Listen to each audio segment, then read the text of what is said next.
নমস্কার বন্ধুরা, কেমন আছো সবাই? মামনি রূপকথা নতুন একটা ব্লগে তোমাদের সবাইকে স্বাগত। আর আজকে আমি দেখো কত সকালে উঠেছি। আর তোমাদেরকে এমনিই বলেছি যে আমি প্রতিদিনই সকাল সকাল উঠি। এখন 5টার সময় ঘুম থেকে উঠি একটু এক্সারসাইজ করি, দিয়ে তারপরে দেখো মুখ টুক ধুয়ে আমি একটু লেবু জল খাবো, কারণ লেবু জলটা সকালবেলা ব্রাশ করেই খাই, নাহলে খুব জলটা টান দেয় জানো তো। যে তারপরে আমি মাছেদের খাবার দেবো, তারপরে গিয়ে পাখিদের খাবার দেবো, তারপরে গাছের ফুল তুলবো, ঠাকুরের বাসনগুলো নিচে নিয়ে আসবো, ধোবো, ওপরে ঠাকুর ঘর পরিষ্কার করব, সব করব। আর এই জামা কাপড় সব আমি ছেড়ে দিয়ে আমি একটু গায়ে জল দিয়ে আমি ফ্রেশ জামা কাপড় পরে তবে আমি ওপরে যাব, কারণ ঠাকুর ঘরে ঢুকবো। তো ঠাকুর ঘরে ঢুকলে ঠাকুরের ফুল তুললে আমি বাসি কাপড় না, এটা সকালবেলাতেই আমি পরেছি। মানে এই চুড়িদারটা পরে আমি এক্সারসাইজটা করি, আর চুড়িদারটা পরে এক্সারসাইজটা করতে না সুবিধা হয় জানো তো। আর দেখো মাছগুলোকে খাবার দিচ্ছি। মাছগুলো তো আমার আশায় বসে আছে কখন খাবার দেবে। আর কি সুন্দর খেলা করছে দেখো। আর জলটা প্রতি সপ্তাহে এখন চেঞ্জ করে দিচ্ছি, তো যে মাছগুলো না খুব ফ্রেশ আছে। আমি তো ভেবেছিলাম যে ছানা মাছগুলো যেগুলো এনেছি সেগুলো হয়তো বড় মাছে খেয়ে নেবে, কিন্তু কেউ খায় নাই, সবাই বেশ মিলেমিশে আছে, দেখেছো? কী বলে বন্ধুত্ব বলো। আর তারপরে দেখো উপরে গেলাম, উপর থেকে মানে ঠাকুরের বাসনগুলো নিচে নিয়ে এলাম, আর ফুল টুল তুলে এলাম, ঠাকুর ঘরটা পরিষ্কার করে গোপাল দিকে তুলে ওদিকে একটু বিস্কুট জল দিয়ে তারপরে নিচে নেমে এলাম। এবারে ঠাকুরের বাসনগুলো ধোবো, কারণ কতগুলো করে বাসন হয় দেখেছো তো, অনেকগুলো করে বাসন হয়। আমি ওই জন্যে প্রতিদিনই আমি ঠাকুরের বাসনগুলো আমি মেজে ধুই, কারণ বলো তো একদিন যদি মাজি না তাহলে মানে কি বলো তো বাসনগুলো কালো পাড়া হয়ে যায়। পিতলের বাসন, তারপরে তোমার এই যে ঘটিটা তামার ঘটি, এগুলো যদি প্রতিদিন না মাজি না তাহলে কালো পাড়া হয়ে যায়। ওই জন্য আমি প্রতিদিনই মাজি। অনেকে আছে সপ্তাহে একদিন মাঝে বৃহস্পতিবারে, আর অন্য দিনে জল বুলিয়ে নেয়, আমি কিন্তু তা করি না। দিয়ে তারপরে দেখো স্নান টান করলাম, আবার করে ঠাকুর ঘরে চলে এসেছি। কত ফুল ফুটেছে দেখো তোমরা। আর এইটা হচ্ছে তোমার তারা জবা, এটা মানে ফুলটা কত বড় ফুটেছে দেখেছো? মানে হাতের ইয়েতে ধরছে না, এত ফুলটা বড়। আর এই গাছটা জানো তো, আমি যখন কাশ্মীর গিয়েছিলাম তখন এই গাছটা কিন্তু মরা পাড়া হয়ে গেছিলো, পাতাগুলো সব জ্বলে গিয়েছিলো। দিয়ে আমি ভাবলাম গাছটা হয়তো মরে যাবে, কিন্তু বিশ্বাস করো মায়ের নেয়ার ইচ্ছা থাকলে সেই গাছ কি আর মরে? মা জানে যে এই গাছটাকে আমাকে বাঁচিয়ে রাখতে হবে, তবে আমি ফুল পাবো।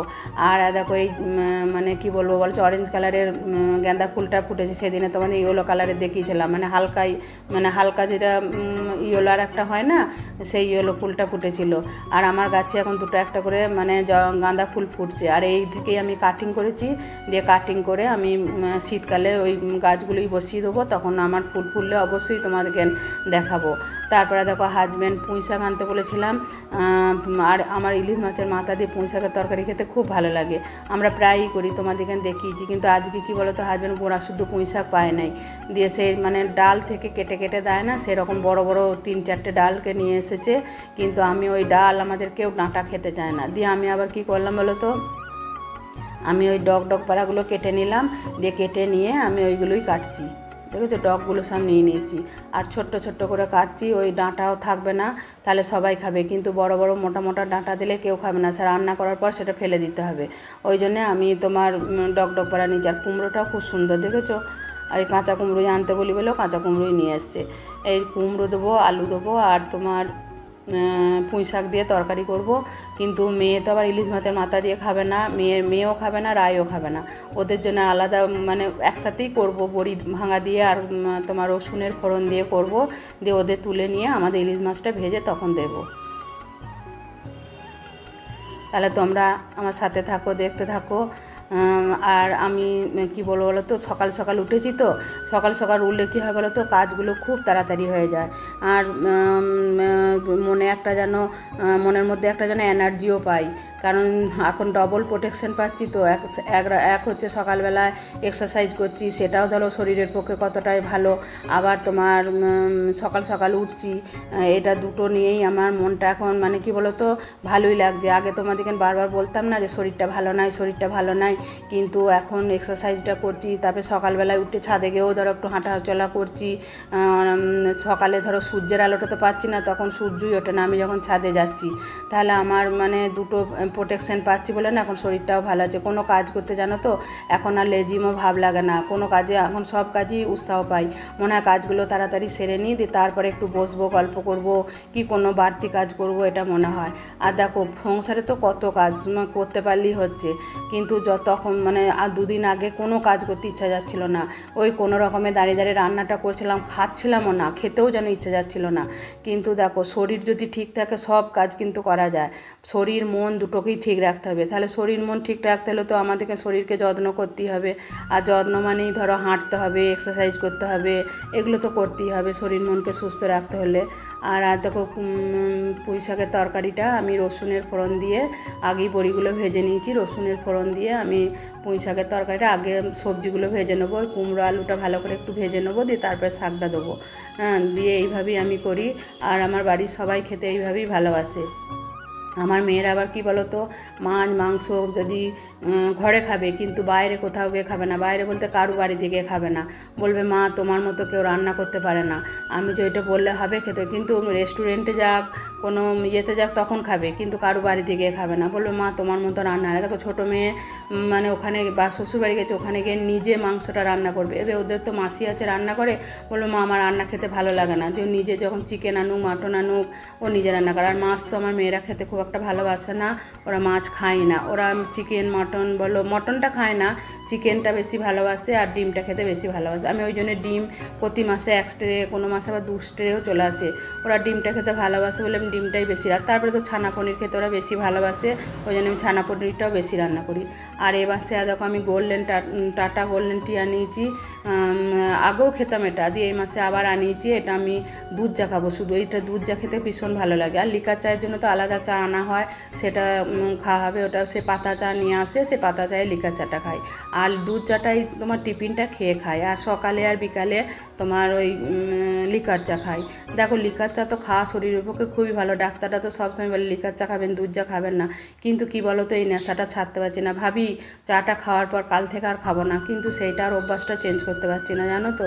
দিয়ে দেখো তোমাদের সাথে কথা বলতে বলতে আমি চাটা বসিয়ে দিয়েছি, এবারে চাটা করবো, দিয়ে চাটা খেতে খেতেই রান্নাটা করব, কারণ বসে খাওয়ার মতো এখন সময় নাই, এখন মনে হচ্ছে তাড়াতাড়ি রান্নাটা হয়ে যাবে, তাহলে অন্য একটা কিছু কাজ করতে পারবো। তারপরে দেখো এখন তো অনেক কাজই আছে, সামনে পুজো আসছে, পুজোর তখন ঘর দুয়ার সব পরিষ্কার পরিচ্ছন্ন এমনিই তো প্রতিদিনই করি, তারপরেও সেগুলো তো করে আছে। আর এবারে আমার কাজের যে মেয়েটা কাজ করে সে বলেছে কাকিমা আমি সব তোমার ঘর দুয়ার সব পরিষ্কার পরিচ্ছন্ন করে দেবো, তোমার কোনো চিন্তা নাই, আমি জানলা দরজা সব মুছে দেবো, তোমার যা কিছু করার তুমি আমাকে বলবে আমি করে দেবো। আর দেখো ইলিশ মাছগুলো নুন হলুদ মাখিয়ে রেখে দিয়েছি, এটা সর্ষে পোস্ত দিয়ে ঝাল করব।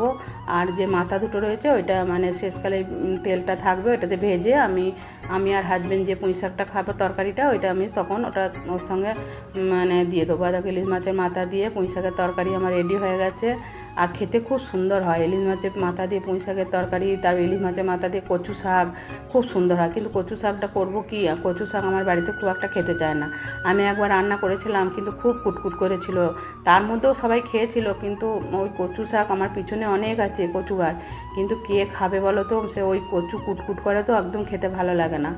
যাই হোক পুঁই শাকটা তো আর কুটকুট করবে না, পুঁই শাক খাক, পুঁই শাকের দিয়ে খেতে ভালো লাগে খুব।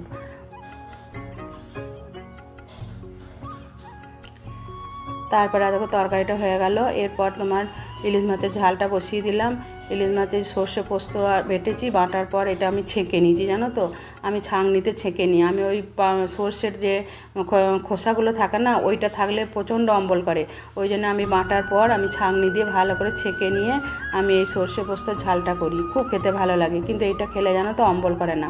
আর আমি লঙ্কাগুলো বেটে দিয়েছি, ওই লঙ্কা ফেলে দিলে না আমার হাজব্যান্ড খেতে চায় না, বলে তুমি একবারে বেটে দেবে তাহলে ঝালটা ভালো হবে, আমি সেইভাবেই করি। আর দেখো ভাতটাও হয়ে গেছে, এবার ভাতটা নামিয়ে দেবো, অনেকটা জল হয়ে গেছে ভাতটায় জানো তো। দিয়ে তারপরে দেখো রান্না আমার হয়ে গেছে, দিয়ে আমি দেখো বিছানা চাদরটা চেঞ্জ করলাম, আজকে আর তোমাদেরকে দেখাইনি। আর আমার বিছানাতে সাদা চাদর পাততে ভীষণ ভালো লাগে, আমার বেশিরভাগ চাদরই সাদা জানো তো, আমি সাদা চাদর পাততে ভীষণ ভালোবাসি। আর এই জামা প্যান্টগুলো হাজব্যান্ড উপর থেকে এনে দিল, এগুলো গুছিয়ে এবারে আলমারিতে ভরবো। আর আজকে ভাবছি আলমারিটাও গুছিয়ে নেবো একবারে, আলমারিতে সব জামা কাপড় আনে আর গুজে গুজে ভরে দেওয়া হয়, প্রতিদিন তো আর গোছানোর সময় থাকে না, দিয়ে আজকে ভাবছি আলমারিটাও গোছাবো, জামা কাপড়গুলো এগুলো গুছিয়ে নিই, দিয়ে তারপরে আলমারিটা গোছাবো, সেটাও তোমাদের সাথে শেয়ার করছি, দাঁড়াও গুছিয়ে নিই এগুলো। আর এখন বর্ষাকাল কী বলো তো, যতক্ষণ রোদ থাকবে না, ওই জন্য আমার কাজের মেয়েকে বলি তুমি সকাল সকাল এসে আগে জামা কাপড়গুলো কেচে দেবে। ও সকালে এসে আগে জামা কাপড়গুলো কেচে দেয়। দেখো আমার আলমারি গোছানো হয়ে গেছে। এই নিচে দুটোতে হাজবেন্ডের থাকে আর ওপর দুটোই আমার থাকে। আর আলমারি যদি নোংরা থাকে না, আমার একদম ভালো লাগে না। আমি সব গুছিয়ে গুছিয়ে রাখি, কিন্তু কি বলো তো, মানে সব সময় সব কাজ হয়ে ওঠে না। হ্যাঁ, দেখো গোছানো হয়ে গেল। দিয়ে তারপরে দেখো স্নান করে তারপরে আবার এই করবো। আর এই জামা কাপড়গুলো রেখেছি, এগুলো সব আয়রন করব। দেখি যদি সন্ধ্যেবেলা হয় সন্ধ্যেবেলায় করবো, আর যদি আজকে না হয় আবার কালকে করব। কারণ সময় পেতে হবে তো বলো, সময় যদি না পাই কখন করব। দিয়ে দেখো স্নান টান করে আমরা খাবার বাড়া হয়ে গেছে, হাজব্যান্ডকে খাবার বেড়ে দিয়েছি। তারপরে আমি আর আমার মেয়ে খাবো। মেয়ে এই মাত্র এলো, স্নান করছে। ও আবার নিজে বেড়ে খেতে পারে না, জানো তো, বলবে মা তুমি বেড়ে দাও। আর আমি সেই খাবার পর না আমার আর কিছু করতে ইচ্ছা যায় না। দিয়ে আমি বললাম ঠিক আছে, তোর বাপি খেয়ে নিক, দিয়ে তোদের দামাতে খাবো। আর হাজব্যান্ডকে কী বলো তো, একটু টাইমে খেতে দিতে হয়, কারণ ওর তো সুগার আছে। ধরো ওর খাবারটা যদি টাইমে দিতে পারি না, ও খুব খুশি হয়। দিয়ে তারপরে দেখো সন্ধ্যাবেলায় আবার রুটি করতে শুরু করে দিয়েছি। আর রুটির জন্য একটু সবজি করেছি, আর রায়ের জন্য আলু ভেজেছি। তাহলে আজকের ভিডিওটা এই পর্যন্তই। আবার পরের দিনে নেক্সট একটা ভিডিও নিয়ে তোমাদের কাছে আসছি। টাটা।